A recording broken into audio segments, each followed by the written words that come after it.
भारतीय जनता पक्षामध्ये अमरावती जिल्ह्यात अंतर्गत कलह भरपूर आहे. मला वाटते हे सर्वांना जेही इलेक्शन या फील्डमध्ये आहेत त्या मतदारांना किंवा जे मतदार आहेत आपले 453 यांच्यात काही अंतर्गत कलह आहे.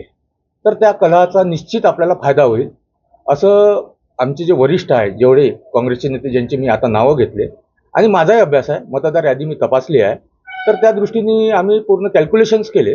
तर त्या कॅल्क्युलेशन्सच्या आधारावर आम्हाला असं वाटते की त्या अंतर्गत कलहाचाही आम्हाला फायदा मिळेल आणि आमची एक गट्टा महाविकास आघाडीची मदत आहेच आम्हाला पाठिंब्याला. नाही, आपण भेटी घेतल्या का? मतदारांच्या भेटी घेतल्या का? माझ्या भेटी मतदारांच्या आता चालू होती, कारण आणि काही मतदारांच्या वीरेंद्रभाऊ जगताप साहेबांकडे आम्ही जाऊन काही नगरसेवक आहेत त्या एरियातले त्यांच्या भेटी घेतल्या.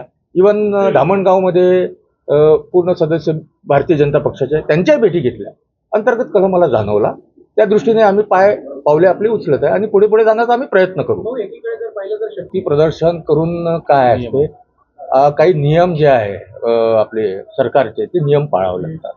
आज सरकारने जी नामनिर्देश केलेले आहे नियम, त्या नियमाचा आम्ही मान सन्मान ठेवतो आणि त्या दृष्टीने आम्ही ठरवलं की असं कोणताही गाजावाजा न करता जे मुख्य काम जे आहे त्याला सुरुवात करायची आणि पुढे चालायचं. मागच्या निवडणुकीत जर आपण मतं कशाला, आम्ही जिंकूनच येऊ ही शाश्वती आहे आम्हाला. चला, धन्यवाद.